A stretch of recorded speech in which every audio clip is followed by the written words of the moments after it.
I'd just like to, before I start into the presentation, start with a disclaimer. I personally have no ulterior motive in presenting this information to you. What I'm trying to do is present a balanced case. I'm not a representative of any European equipment suppliers, nor am I a representative of any Chinese suppliers.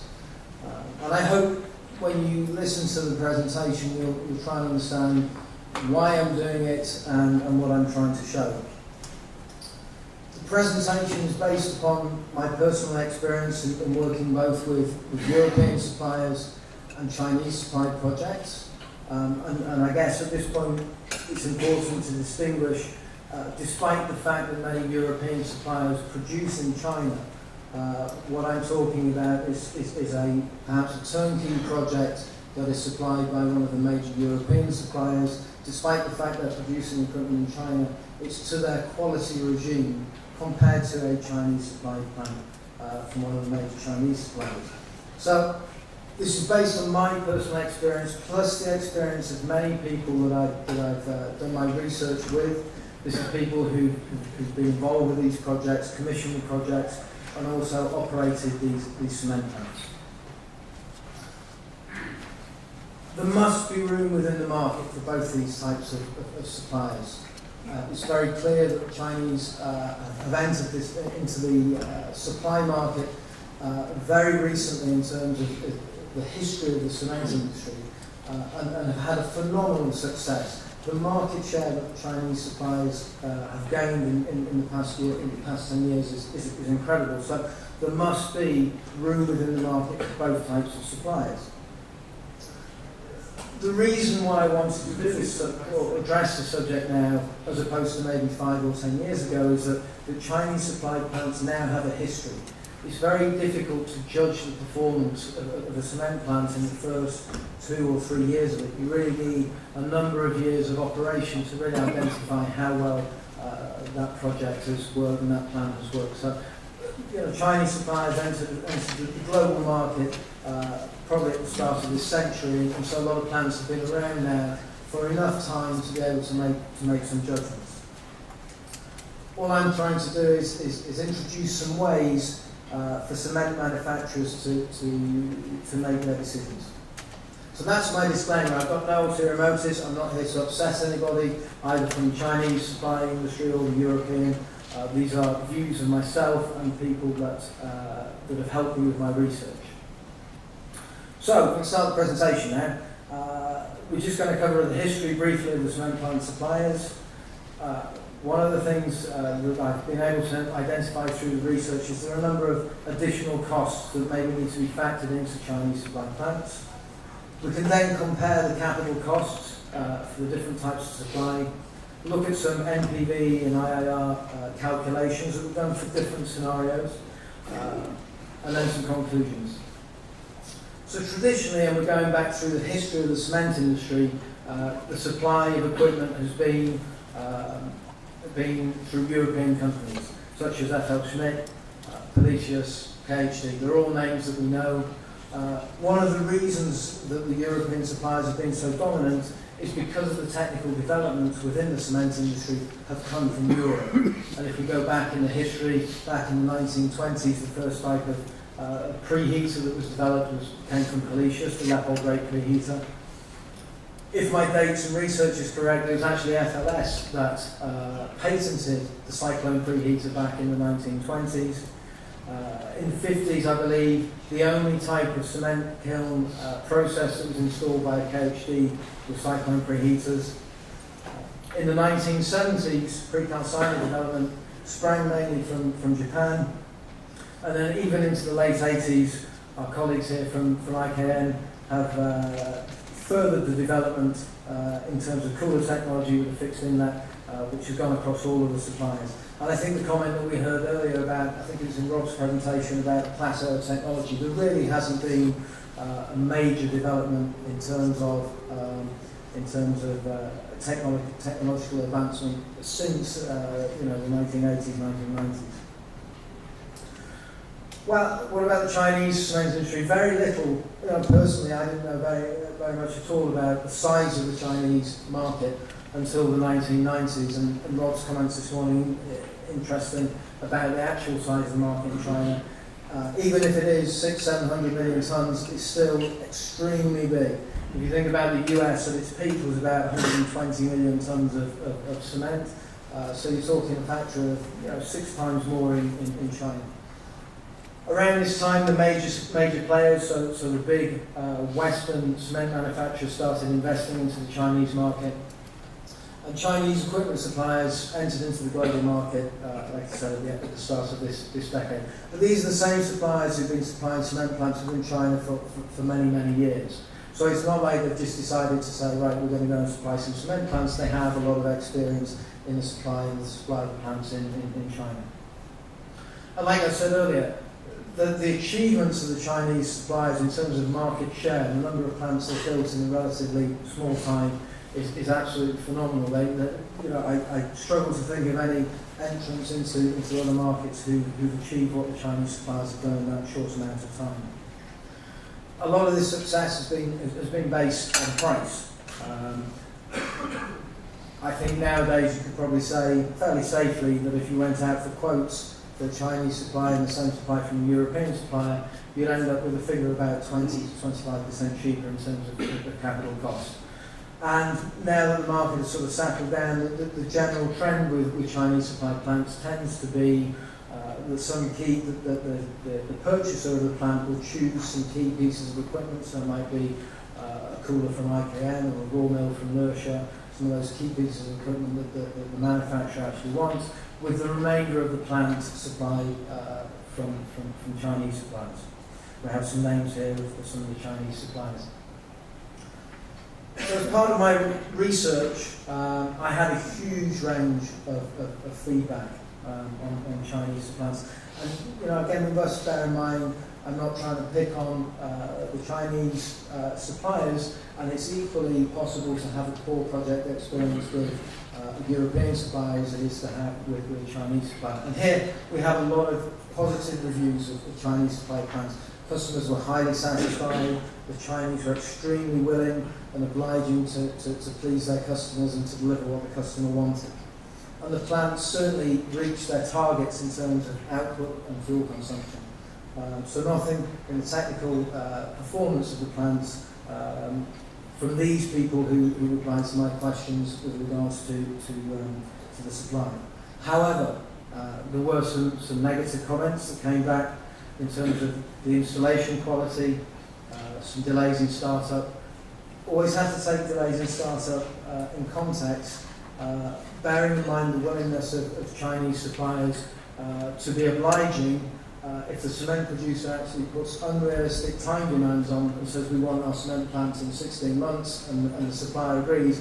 We all know that that's not going to happen. So we have to take that comment. Documentation, failure of key equipment and low reliability. So let's just get this in context. We had a lot of positive comments and we also had some negative comments. And had I asked the same question about European supply, we may well have got the same mixture, but this presentation and the study was about Chinese supply because they're new entrants into the market. So my next question when I received the feedback was why are we getting such a difference in views? And my conclusion from the comments that I got was that the satisfied customers seem to have taken some actions that the dissatisfied customers haven't taken to address or to increase the chances of a successful project. So these areas, which the next slides will cover, are included in this slide. So if we take each one by one, I've put a cost estimate on each of these additional actions that need to be taken.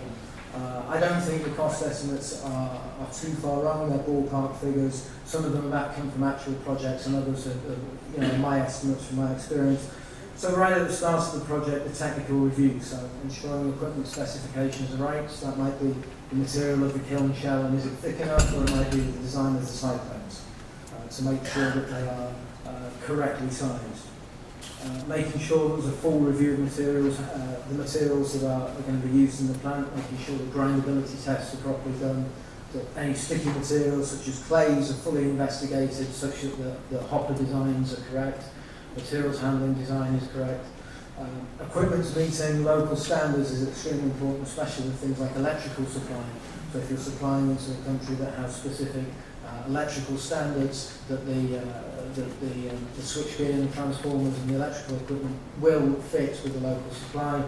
And then making sure procedures, such as startup procedures, are well defined. Secondly, contract definition. Making sure, bearing in mind we're dealing with two different cultures, two different languages, different legal systems, it's extremely important to make sure the terms and conditions in the contract are legally defined. Realistic timescales, I think I've already covered that, and the milestones for the project are put in place. Correct penalties and understanding of those penalties is put in place. And the procedures that we mentioned back in the technical review are also defined in the contract, so that everybody's clear how the plant is going to be started up. And for anyone who's ever dealt with a corporate lawyer, I don't think the figure of $2 million for this kind of work is particularly far from the mark. Probably the most key elements is project management, so having an independent project management team on site, monitoring and supervising the installation, making sure the quality is right, the quality of the installation is correct, and if it's not, taking the equipment out and starting again, making sure there's no shortcuts, particularly in health and safety, in the no-load testing and the load testing period of the plant, making sure that systems aren't bypassed, making sure that equipment starts up in sequence. And really the major role that justifies this $6 million price tag is making sure that the milestones are met, the plant starts up on time, and that the project manager takes responsibility for managing the risks. Equipment inspections, making sure that the equipment is produced as specified. This involves either having people going to China to inspect the equipment, going to the workshops, or having somebody based there throughout the period of the project, ensuring that the piece of equipment, once it's been produced to spec for a particular project, making sure that equipment actually follows all the way to the port and gets on the boat, so you get the same piece of equipment that you've actually seen being built. Assessing the quality assurance systems and making sure that these systems are followed. So again, figures being put in here. And finally, documentation and training, making sure. So again, we're dealing with different languages, making sure that the translation of the documents and making sure that the documents are written in a way that the purchaser understands. They're not translated by somebody who hasn't got a good enough grasp of the technical language. Particularly important in terms of electrical documentation and software documentation. And if this documentation is being used for training and operation of the people on the plant, it's critical that this can be understood in the home language of the purchaser. So we add up all of these costs. Conveniently, they come to a nice round number of 10 million.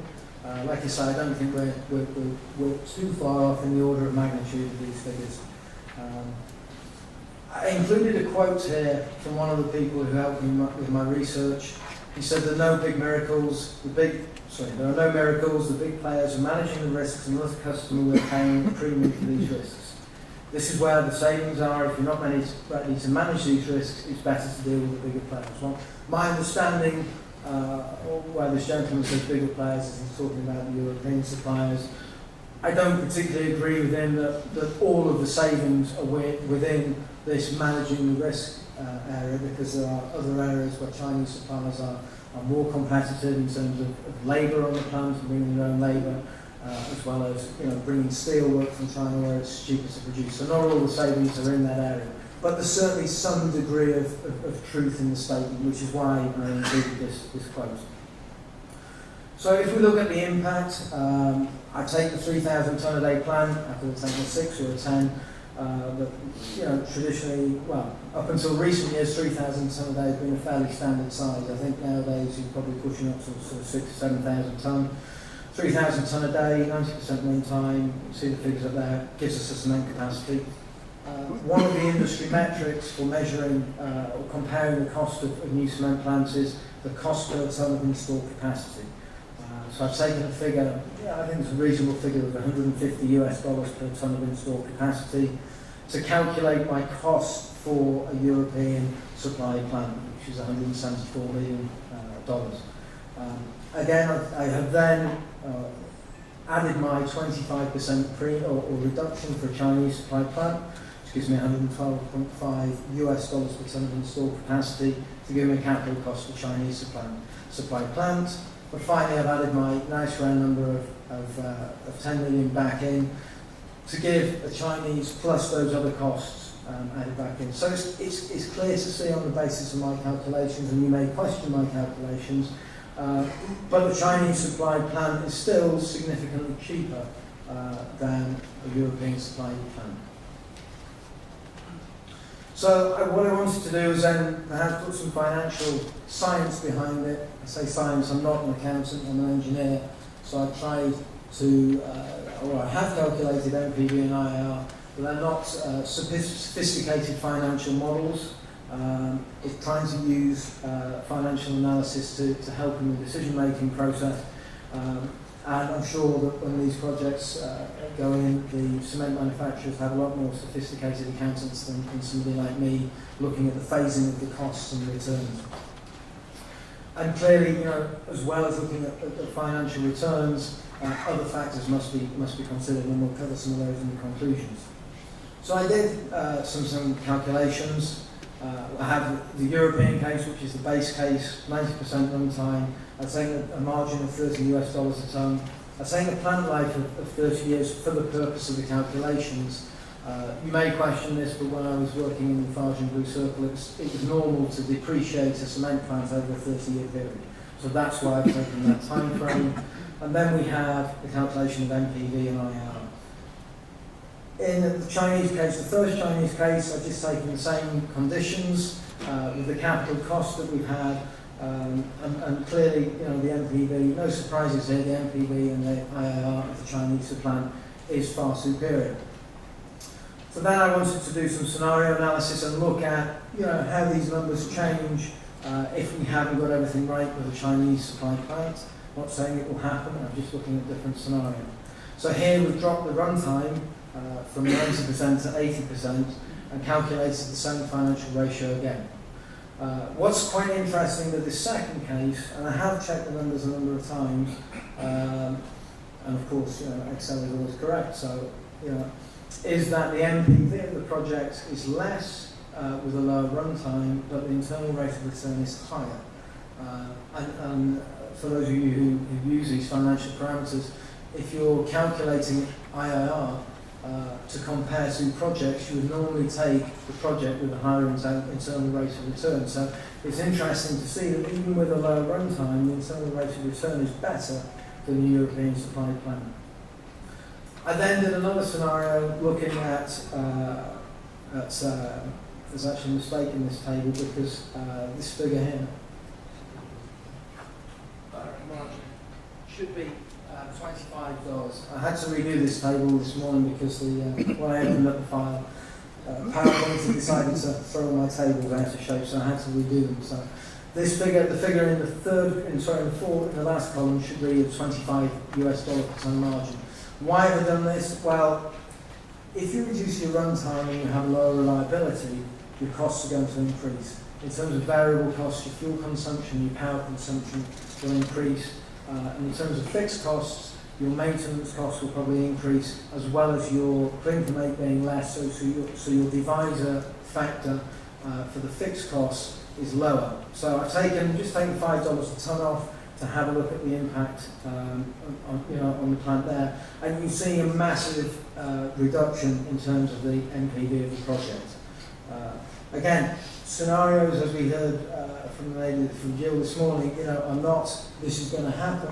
This is a different way of looking at the what-ifs of a project. And again, we can do all kinds of different scenarios. So like I said, the runtime and margin have a major impact. What else can we look at? We could look at a shorter plant life. We could look at additional capital injection throughout the life of the plant. We could look at it further. I could have done 12 different scenarios, but I'm sure you're getting the flavour for the type of thing that I've been looking at. And again, the financial analysis should just be one of the tools in the decision-making process. So, what are the conclusions? Well, if we look at it on the face of it, when we have Chinese plants proposals put in front of us, financial bids, it would appear that there are cheaper plants. And even when we add in some of the costs, the other costs that I've identified, still the capital cost of the plant is less. There is room within this market for both types of suppliers. Both types of suppliers are still getting significant orders. We only have to look at the Middle East and Africa and the Far East, where markets and where plants are still being built. And both of these companies, both types of these companies are still successful. And simply, cement manufacturers just need to be more to be aware of just the strengths and weaknesses of each different type of plant supply. And again, the other factors I was talking about, how available is capital? It may well be that a company that wants to build a cement plant has very limited capital. And so the clear choice of plant supplier would be to go with the Chinese cement plant. The benefit of doing that is you get a cheaper plant, and even if there are issues with reliability after 2 or 3 years, you've already made some money. You've got some money back from your investment, which you can re-inject into the plant in the form of capital. So there's very clear cases where Chinese supply, is better than European supply. What about the parts of the world where fuel costs and energy costs are extremely low? Does it really matter that the reliability is less? Because it's not going to have a major impact upon our operating costs.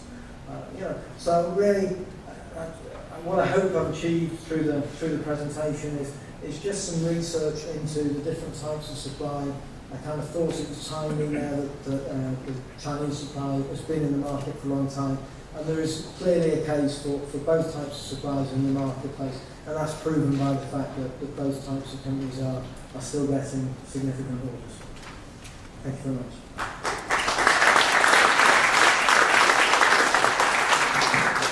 Thank you very much indeed, Mark. Are there any questions from the floor? I'm going to come to you in a second.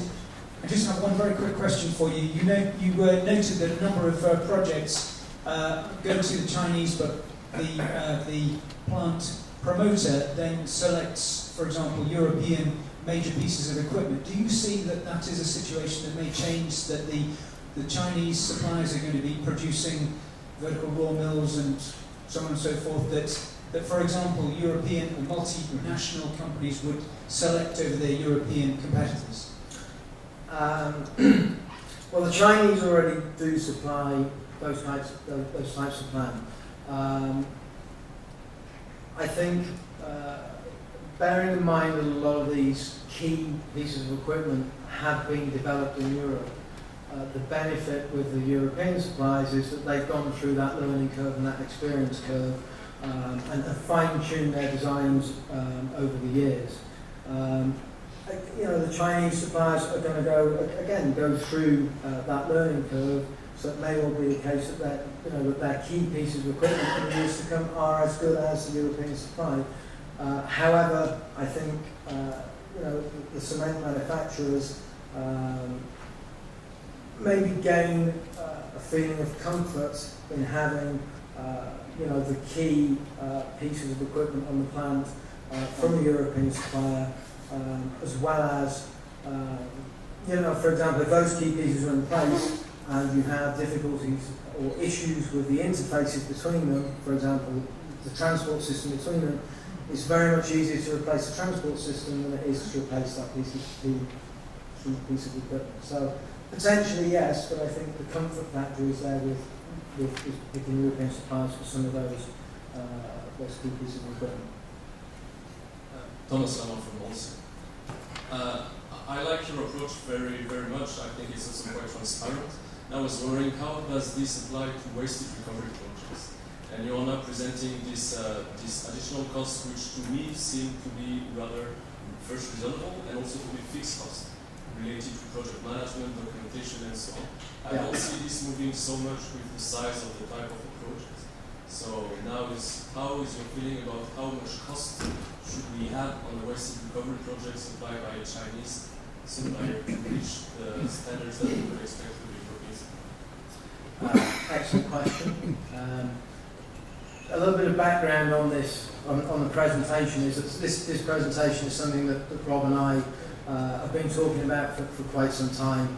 And the questions that I've asked the people is pure, I should have said this at the start, purely related to cement plants. So I have no experience in the project experiences of waste heat recovery projects. So, you know, this is purely based on people's experience with whole cement plants, and unfortunately I can't answer your question. But and of course, Mark's been talking about cement plants where the European suppliers are the masters, if you like, and have been producing them for 100 years. Now, for waste heat recovery plants, the Chinese are the masters, and they've been doing it for longer than everybody else, and the Europeans are the new boys. So everything is turned upside down. They are the masters. I think the US are Chinese are the masters. Chinese and Japanese. Yeah.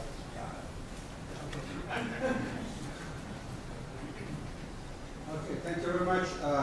Somehow we are at the same job. We are also consulting engineers for the cement plants.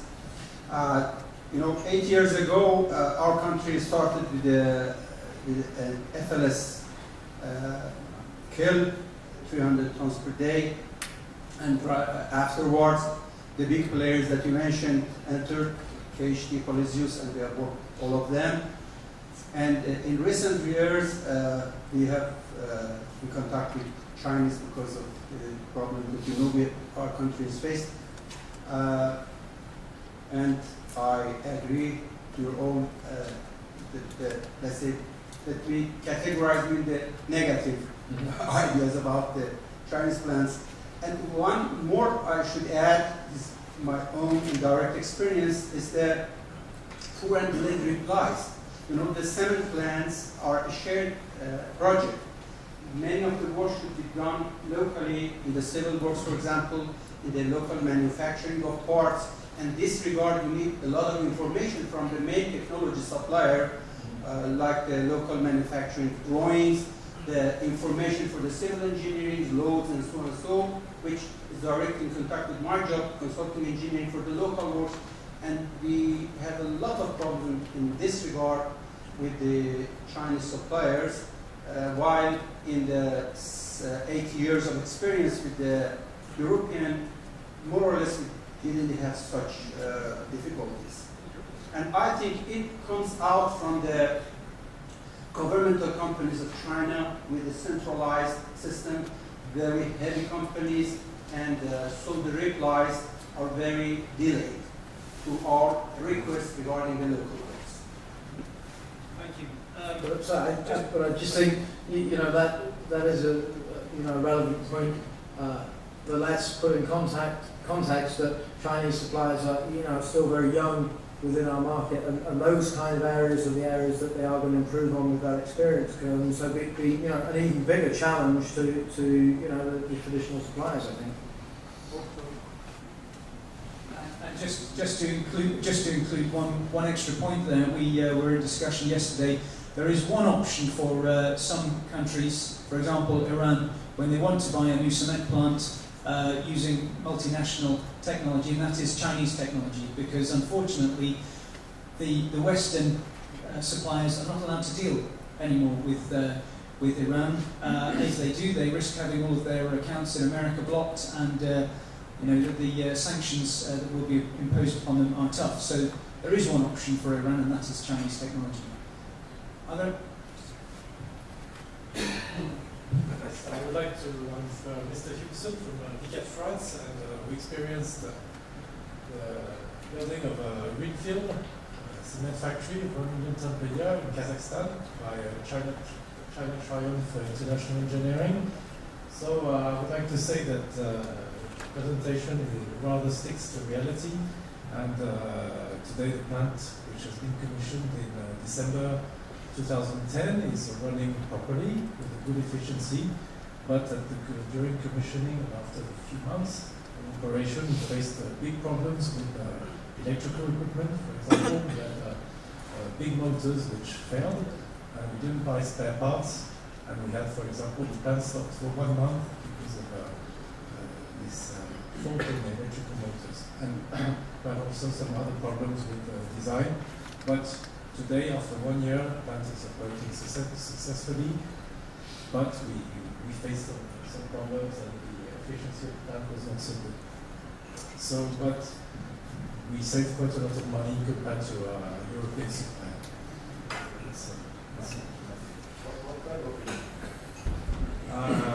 We had problems with on the big motors, slip ring motors, problems with the slip rings.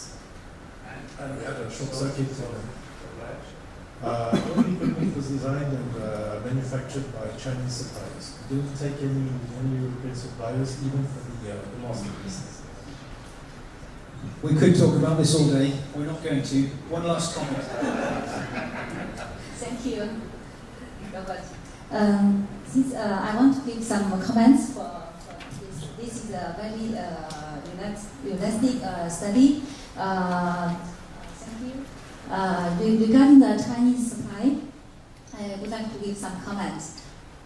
Because I used to work for project and engineering for international company. For 5 years, we built. I was a project manager for several turnkey projects together with Sinoma International. The secret of the success is to enjoy the low cost and the fast speed. 14 months of duration of the construction and also low cost. And then we put the minimum mandatory requirement for safety and also for the quality. We do spend more money for the quality control plan. We have a quality control plan for the critical parts. So we do the inspection at each critical stage for the tuning, for the gas gear, etc. So we have less problem. And later on, I was a plant manager, all Chinese supply, but we have the best reliability, or in Holcim you call availability. My plant has an availability of 99.4% for 7 years. So every year we only stop 7 to 15 days for the overhaul. Other times, if you stop for 2 minutes, it's considered as failures. So our reliability is 99.4%. So mostly it's Chinese supply. So the issue is how can you manage the plant? Your responsibility, your management of the production, and also as the overseas countries, if you want to make the success, maybe you have to learn a little bit Chinese. So you better understand the documentation, communication with the contractor. Thank you. Very short. Very short comment. I think we should give the $140 million to the Chinese and $10 million in loyal European. For the European. Thank you very much indeed for your comments, and thanks for telling us about your unbelievably high availability. Very, very impressive. 99.4. What happened to the 0.6?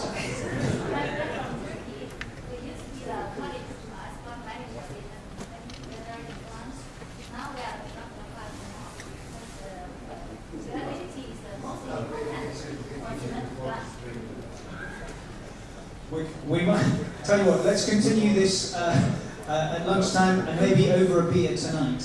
This is definitely a good idea.